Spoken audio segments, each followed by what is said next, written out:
ਸਤਿ ਸ਼੍ਰੀ ਅਕਾਲ। दैनिक सवेरा च ਤੁਹਾਡਾ ਸਵਾਗਤ ਹੈ ਤੇ ਮੈਂ ਭਾਵਨਾ ਖਬਰਾਂ ਦੀ ਸ਼ੁਰੂਆਤ ਕਰਦੇ ਇਸ ਖਬਰ ਤੋਂ।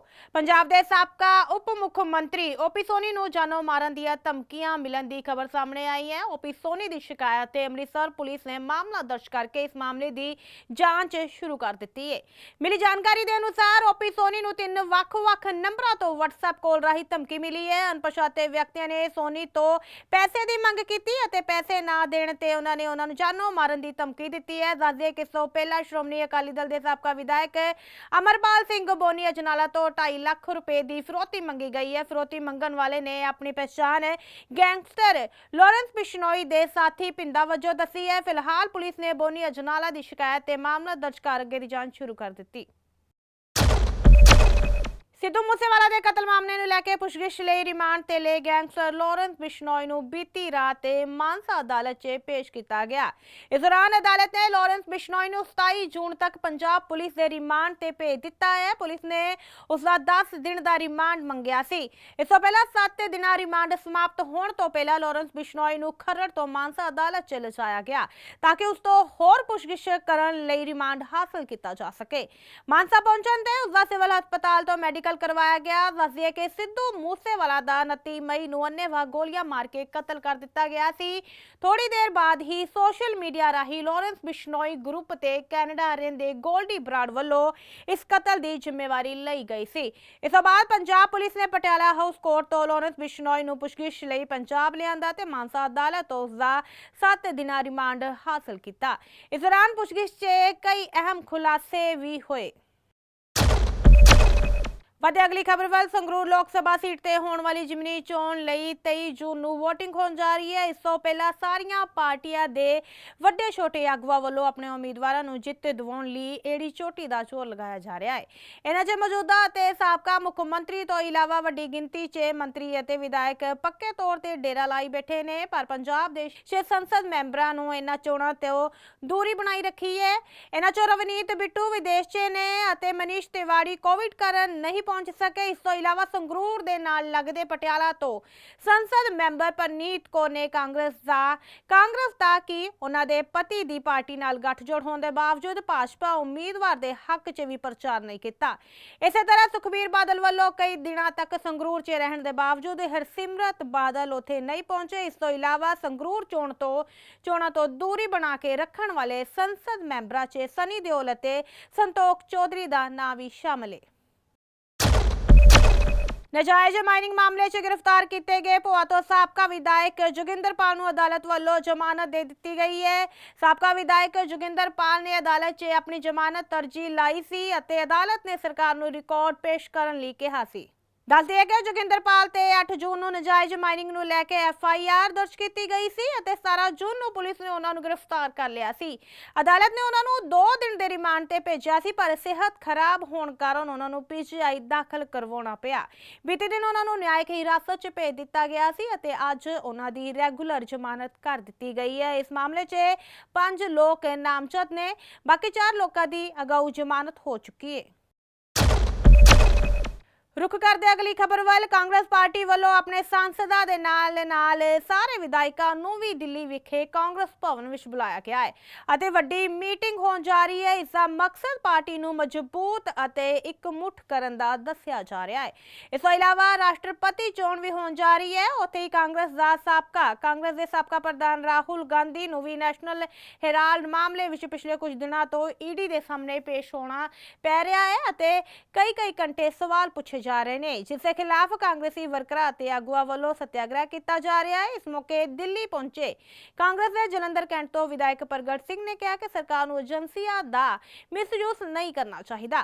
उन्होंने कहा कि इन एजेंसियां के आधार ते ही लोकतंत्र कायम है। जेकर यही एजेंसियां किसी दबाव विच गलत फैसले लैण तां इह देश लई वड्डा खतरा हो सकता है। उन्होंने भाजपा ते निशाना साधते हुए कहा कि राहुल गांधी तो इन्नी लंबी पुछगिछ करके सरकार पता नहीं की साबित करना चाहती है।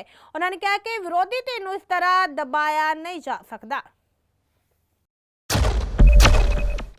नहीं, सॉलिडैरिटी पहले है, बाकी इलेक्शन की बाद में बात है। लेकिन देखो, जो इंस्टीट्यूशंस है ना, उसको मिसयूज़ नहीं करना चाहिए, क्योंकि अल्टीमेटली हमारी डेमोक्रेसी जो है वो खड़ी इन इंस्टीट्यूशंस के ऊपर है। क्योंकि मैं तो चलो स्पोर्ट्स की बैकग्राउंड से हूँ। एक अंपायर होता है ना, तभी फेयर प्ले होता है जब वो अपना निर्णय रूल के हिसाब से ले। अगर वो किसी की कठपुतली बन जाए तो मेरा ख्याल है वो फिर निर्णय ठीक नहीं लेता, और वो कॉन्स्टिट्यूशन के लिए, वो कंट्री के लिए, कंट्री की इंस्टीट्यूशंस के लिए खतरा है। आने वाले समय में अगर ऐसा मिसयूज़ होता रहा तो मेरा ख्याल है कि ये इस कंट्री में लोगों का भरोसा आहिस्ता आहिस्ता उठ जाएगा।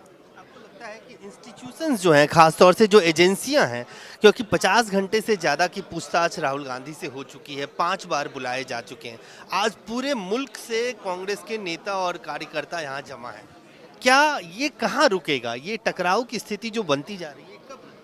देखो अल्टीमेटली देखो, गवर्नमेंट जो इन पार होती है उसको इसको समझने की ज़रूरत है, क्योंकि ये नहीं होता कि आपने जो कह दिया वो हो गया। क्योंकि कानून के हिसाब से अच्छा कोई इन्वेस्टिगेशन भी करनी है। पहली तो ये पहले ऑलरेडी कोर्ट में केस चल रहा है, और उसके बाद 50 घंटे की अप्रॉक्सीमेटली इन्वेस्टिगेशन हो चुकी है। मतलब इतनी बड़ी कौन सी बात है?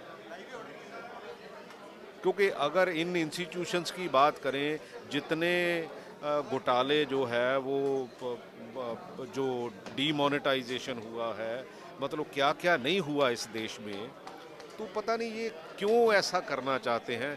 क्योंकि ओपोजिशन की भी ब्यूटी यही होती है कि अगर ओपोजिशन स्ट्रांग रहेगी, सरकार भी उसमें अच्छा काम करेगी। डेमोक्रेसी के जो चारों थंब हैं, एक्चुअली ब्यूटीफुल डिज़ाइंड प्रोग्राम है, लेकिन अनफॉर्चुनेटली हमें उसको ख़राब कर दिया और उसको अपने हिसाब से बरतने लग गए पॉलिटिकल पार्टियां। तो बीजेपी सबसे आगे निकल गई। ਇਸੇ ਤਰ੍ਹਾਂ ਪੰਜਾਬ ਕਾਂਗਰਸ ਦੇ ਪ੍ਰਧਾਨ ਰਾਜਾ ਵੜਿੰਗ ਨੇ ਕਿਹਾ ਕਿ ਜਿਸ ਤਰ੍ਹਾਂ ਈਡੀ ਵੱਲੋਂ ਰਾਹੁਲ ਗਾਂਧੀ ਨੂੰ ਪਰੇਸ਼ਾਨ ਕੀਤਾ ਜਾ ਰਿਹਾ ਹੈ, ਉਸ ਦੇ ਨਾਲ ਅਜਿਹਾ ਮਾਹੌਲ ਬਣ ਰਿਹਾ ਹੈ ਕਿ ਭਾਰਤ ਪਾਕਿਸਤਾਨ ਦੀ ਤਰ੍ਹਾਂ ਬਣਨ ਜਾ ਰਿਹਾ ਹੈ। ਉਹਨਾਂ ਨੇ ਕਿਹਾ ਕਿ ਰਾਹੁਲ ਗਾਂਧੀ ਤੋਂ 50 ਘੰਟੇ ਪੁੱਛਗਿੱਛ ਕਰਕੇ ਈਡੀ ਕਾਂਗਰਸ ਅਤੇ ਕਾਂਗਰਸੀ ਵਰਕਰਾਂ ਨੂੰ ਡਰਾਉਣਾ ਚਾਹੁੰਦੀ ਹੈ, ਪਰ ਕਾਂਗਰਸ ਦਾ ਵਰਕਰ ਪੂਰੇ ਦੇਸ਼ ਭਰ ਵਿੱਚ ਜਾਗ ਚੁੱਕਾ ਹੈ ਤੇ ਇਸ ਲੜਾਈ ਦੇ ਖਿਲਾਫ ਇਕਜੁੱਟ ਕੇ ਖੜਾ ਹੈ ਅਤੇ ਇਸ ਵਿੱਚ ਕਾਂਗਰਸ ਸਿੱਧੀ ਜਿੱਤ ਹੋਵੇਗੀ।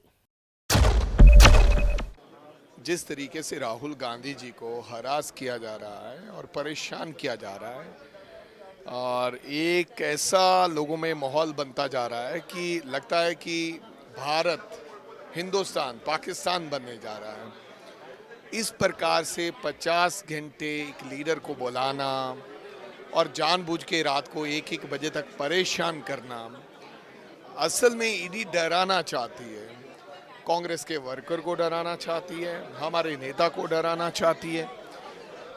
जब उनको लगा कि ये आवाज़ थम नहीं रही, ये आवाज़ रुकने वाली नहीं है, तो अच्छा होगा कि ईडी से बहाने से अगर हम इस आवाज़ को दबाएं। लेकिन मेरे को लगता है कि इस ऐसा करने से पूरे देश में कांग्रेस का जो वर्कर है, हम सब लोग आज पंजाब से भी आए हैं, उठा है, जागा है, लड़ने के लिए तैयार हुआ है। एक नया हिम्मत और हौसला आया। मेरे को लगता है ये हिंदुस्तानियों की आदत है कि अगर कोई उनको दबाना चाहेगा तो फिर वो उठते हैं और उठ के फिर लड़ाई लड़ते हैं, और जब वो लड़ने का मन बना लें तो फिर वो जीतते हैं। भगवान कृपा करे, इंशाल्लाह मेहरबान रहे, तो मेरे को लगा कि इस लड़ाई से भी कांग्रेस पार्टी को जीत प्राप्त होगी। राजा साहब, कल हमने देखा जब 9:30 बजे रात में सिर्फ आधे घंटे के ब्रेक के लिए राहुल गांधी को ईडी ने छोड़ा, तो एक मुस्कुराती हुई उनकी तस्वीर सामने आई थी जिसमें प्रियंका गांधी भी उस गाड़ी में मौजूद थी। आपको लगता है 30-40 सवाल है, 50 घंटे से ज़्यादा का हैरेसमेंट जो कांग्रेस पार्टी कह रही है, आखिर ये मामला कहाँ थमेगा? पूरा AICC मुख्यालय छावनी में बदला। हाँ, मेरे को तो लगता नहीं है कि कहीं रुकने वाला है। अभी उनको लगता होगा कि अभी और इस तरीके से परेशान करेंगे। कांग्रेस के वर्कर को रोका जा रहा है जगह जगह पर, पौना घंटा हमें लगा। हालांकि PCC प्रेसिडेंट हूँ, अध्यक्ष हूँ, पुलिस के निकलने से, और पहले वहाँ ही जलील किया जाता है, आदमी को धक्के मारे जाते हैं, बाजू पकड़ा जाता है, कुर्ता पकड़ा जाता है। लेकिन मैं ये कहना चाहता हूँ, कुर्ता पकड़ें, बाजू पकड़ें, लाठी मारें, जितना आप ऐसा करोगे कांग्रेस उतनी जोर से, ना केवल कांग्रेस। आज मैंने कई लोगों से, मैं संगरूर में था, बाय इलेक्शन चल रहा था, लोगों से मुलाकात की। हालांकि कुछ लोग हमारी पार्टी से सहमति नहीं जताते हैं, सरदार हैं, हार्डकोर हार्डलाइनर्स हैं, उन्होंने भी ये कहा कि ये एक परिवार के साथ और खास करके राहुल गांधी के साथ इस तरीके का व्यवहार जो सही नहीं है, ये नहीं करना चाहिए, ये लोकतंत्र नहीं है, ऐसा कभी नहीं हुआ। तो मेरे को लगता है कि पूरे देश में, ना केवल कांग्रेस पार्टी ने, लोगों ने इसकी निंदा की है कि ऐसे क्या सवाल हो गए जिसको 50 घंटे लग गए, ऐसी क्या बात होगी कि 1:30 बजे। मेरे को तो नहीं लगता कि आज तक कोई ईडी की पूछताछ में ये रिकॉर्ड में होगा कि कोई रात को 2 बजे तक, 1:30 बजे तक, 1 बजे तक सवालों के जवाब देता होगा। भाई अगले दिन बुला लेना। ਇਸ ਤੋਂ ਇਲਾਵਾ ਸਾਬਕਾ ਉਪ ਮੁੱਖ ਮੰਤਰੀ ਸੁਖਜਿੰਦਰ ਸਿੰਘ ਰੰਧਾਵਾ ਨੇ ਕਿਹਾ ਕਿ ਜਿਸ ਤਰ੍ਹਾਂ ਮੋਦੀ ਸਰਕਾਰ ਵੱਲੋਂ ਗਾਂਧੀ ਪਰਿਵਾਰ ਨੂੰ ਪਰੇਸ਼ਾਨ ਕੀਤਾ ਜਾ ਰਿਹਾ ਹੈ, ਇਸੇ ਤਰ੍ਹਾਂ ਇੰਦਰਾ ਗਾਂਧੀ ਨੂੰ ਵੀ ਗ੍ਰਿਫਤਾਰ ਕਰ ਲਿਆ ਗਿਆ ਸੀ, ਪਰ ਕਾਂਗਰਸ ਪਹਿਲਾਂ ਨਾਲੋਂ ਮਜ਼ਬੂਤ ਹੋ ਕੇ ਨਿਕਲੀ ਸੀ। ਉਹਨਾਂ ਨੇ ਕਿਹਾ ਕਿ ਜਿਸ ਤਰ੍ਹਾਂ ਕੇਂਦਰ ਸਰਕਾਰ ਈਡੀ ਦੇ ਰਾਹੀਂ ਆਪਣੀ ਤਾਕਤ ਦਿਖਾ ਰਹੀ ਹੈ, ਇਹ ਲੋਕਤੰਤਰ ਦਾ ਕਾਣ ਹੈ ਅਤੇ ਦੇਸ਼ ਦੇ ਲਈ ਇਹ ਚੰਗਾ ਸੁਨੇਹਾ ਨਹੀਂ ਹੈ। मीडिया में चल रहा है कि आर्म ट्विस्टिंग की बात है कि प्रेसिडेंट की इलेक्शन है, उसके मद्देनज़र जो ऐसा करना है वो एक डेमोक्रेटिक कंट्री में ये चलता नहीं है।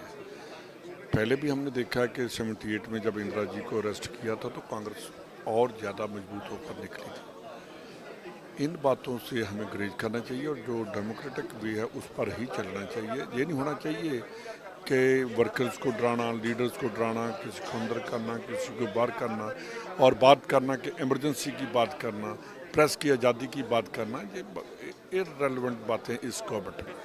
लगता है कि एक्सपोज हो गया है पूरा सिस्टम, जिस तरह से पूरे कांग्रेस मुख्यालय को छावनी में बदल दिया गया है। देखिए जो ये किया गया है, मेरा ख्याल कि हिस्ट्री में कभी ऐसा नहीं हुआ।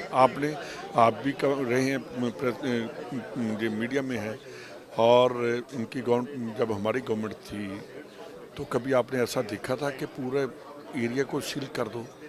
ये अच्छी बात नहीं है, ये देश के लिए बहुत घातक सिद्ध होगी। ਰਾਹੁਲ ਗਾਂਧੀ ਦੀ ਈਡੀ ਤੋਂ ਹੋ ਰਹੀ ਲਗਾਤਾਰ ਪੁੱਛਗਿੱਛ ਤੇ ਕਾਂਗਰਸੀ ਸਾਂਸਦ ਜਸਬੀਰ ਸਿੰਘ ਡਿੰਪਾ ਨੇ ਕਿਹਾ ਕਿ ਇਸ ਦੌਰਾਨ ਸੰਗਠਨ ਤੋਂ ਇਲਾਵਾ ਸਰਕਾਰ ਵੱਲੋਂ ਕੀਤਾ ਜਾ ਰਿਹਾ ਪਰੇਸ਼ਾਨ ਅਤੇ ਰਾਸ਼ਟਰਪਤੀ ਚੋਣ ਲਈ ਚਰਚਾ ਕੀਤੀ ਜਾਵੇਗੀ। ਉਹਨਾਂ ਇਸ ਮੌਕੇ ਕਾਂਗਰਸ ਨੂੰ ਇਕਜੁੱਟ ਕਰਨ ਲਈ ਪ੍ਰਧਾਨ ਮੰਤਰੀ ਨਰਿੰਦਰ ਮੋਦੀ ਦਾ ਧੰਨਵਾਦ ਕੀਤਾ ਤੇ ਕਿਹਾ ਕਿ ਕਾਂਗਰਸ ਇਕਜੁੱਟ ਹੋ ਕੇ ਇਹ ਲੜਾਈ ਲੜੇਗੀ। ਉਹਨਾਂ ਨੇ ਕਿਹਾ ਕਿ ਈਡੀ ਵੱਲੋਂ ਆਪਣੇ ਆਕਾ ਨੂੰ ਖੁਸ਼ ਕਰਨ ਲਈ ਹੀ ਅਜਿਹੀ ਕਾਰਵਾਈ ਕੀਤੀ ਜਾ ਰਹੀ ਹੈ। तो एक संगठन की भी बात होगी, ये जो प्रताड़ित किया जा रहा है अपोजिशन के लोगों को, उसकी भी बात होगी, राष्ट्रपति के चुनाव का भी सलाह मशवरा होगा। ये तो एक हमेशा ये चलता रहा है और ये एक कवायद है जो आगे भी चलेगी। सो मैं समझता हूँ कि कांग्रेस को थैंक्स मोदी जी, थैंक्स अमित शाह जी, आपने कांग्रेस को एक साथ कर दिया और सब कांग्रेस जोश के साथ इस जो अन्याय हो रहा है इस पर लड़ाई लड़ने में, जो कांग्रेस है वो सारी एकमुठ होकर ये लड़ाई लड़ रही है। और ये लड़ाई हमेशा जब भी झूठ और जबर का सामना होता है तो जीत सच्चाई की होती है, तो हम इसको जीत के निकलेंगे। गिल साहब, कल तक 60 घंटे से ज़्यादा पूछताछ राहुल गांधी से हो चुकी है। कल रात को 12-1 बजे तक आप लोगों को भी सबको हिरासत में दिल्ली पुलिस ने रखा था। क्या आपको लगता है कि ईडी अब आगे भी कह रहे हैं कि पूछताछ होगी, तो कांग्रेस पार्टी किस तरह से रिएक्ट? देखिए, इसमें पूछने को उनके पास कुछ नहीं। एक सवाल है, उसको 20-30 बार वही पूछी जा रहे हैं। वो बेसिकली ईडी जो है बीजेपी का इलेक्शन डिपार्टमेंट है और वो अपने सियासी आकाओं को खुश करने के लिए ये टाइम बढ़ाता है, पूछताछ कुछ नहीं करता, बस लोगों में एक मैसेज देना, अपने अकाउंट को खुश करना, हमने 12 घंटे पूछताछ की, बस यही कर रहा है। ਇਸੇ ਤਰ੍ਹਾਂ ਦਿੱਲੀ ਪਹੁੰਚੇ ਸਾਂਸਦ ਅਮਰ ਸਿੰਘ ਨੇ ਕਿਹਾ ਕਿ ਕੇਂਦਰ ਦੀ ਮੋਦੀ ਸਰਕਾਰ ਨੇ ਦੇਸ਼ ਦਾ ਸੱਤਿਆਨਾਸ਼ ਕਰਕੇ ਰੱਖ ਦਿੱਤਾ ਹੈ। ਇਸ ਤੋਂ ਇਲਾਵਾ ਉਹਨਾਂ ਨੇ ਕਿਹਾ ਕਿ ਕਾਂਗਰਸ ਦੇ ਦਫ਼ਤਰ ਵਿੱਚ ਹੀ ਕਾਂਗਰਸੀ ਵਰਕਰਾਂ ਨੂੰ ਐਂਟਰ ਨਹੀਂ ਹੋਣ ਦਿੱਤਾ ਜਾ ਰਿਹਾ, ਜੋ ਡੈਮੋਕ੍ਰੇਸੀ ਦੇ ਵਿਰੁੱਧ ਹੈ। ਇਸ ਦੇ ਨਾਲ ਹੀ ਕੇਂਦਰ ਵੱਲੋਂ ਲਿਆਂਦੀ ਗਈ ਅਗਨੀਪਥ ਸਕੀਮ ਦੀ ਨਿਖੇਧੀ ਕਰਦਿਆਂ ਉਹਨਾਂ ਨੇ ਕਿਹਾ ਕਿ ਦੇਸ਼ ਦੀ ਆਰਮੀ ਕਦੇ ਵੀ ਠੇਕੇ ਤੇ ਨਹੀਂ ਰੱਖੀ ਜਾ ਸਕਦੀ। ਠੇਕੇ ਤੇ ਰੱਖੀ ਫੌਜ ਸਰਹੱਦਾਂ ਦੀ ਰਾਖੀ ਕਿਸ ਤਰ੍ਹਾਂ ਕਰੇਗੀ? ਉਹਨਾਂ ਨੇ ਕਿਹਾ ਕਿ ਪ੍ਰਧਾਨ ਮੰਤਰੀ ਨੇ ਸਾਲ ਵਿੱਚ 2 ਕਰੋੜ ਨੌਕਰੀਆਂ ਦੇਣ ਦਾ ਵਾਅਦਾ ਕੀਤਾ ਸੀ, ਪਰ ਇਸ ਦੇ ਉਲਟ ਸਿਰਫ 10 ਲੱਖ ਨੌਕਰੀਆਂ ਦੇਣ ਦੀ ਗੱਲ ਕੀਤੀ ਜਾ ਰਹੀ ਹੈ, ਉਹ ਵੀ ਜੋ ਪੋਸਟਾਂ ਖਾਲੀ ਨੇ। ਤਾਂ ਇਹ ਹੈ ਕਿ ਮੁਲਕ ਲੱਗਦਾ ਕਿ ਇਹਨਾਂ ਨੇ ਸੱਤਿਆਨਾਸ਼ ਮਾਰਤਾ ਹੈ, ਐਨਡੀਏ ਦੀ ਗਵਰਨਮੈਂਟ ਨੇ, ਬੀਜੇਪੀ ਨੇ ਔਰ ਮੋਦੀ ਜੀ ਦੇ ਸਰਕਾਰ ਨੇ।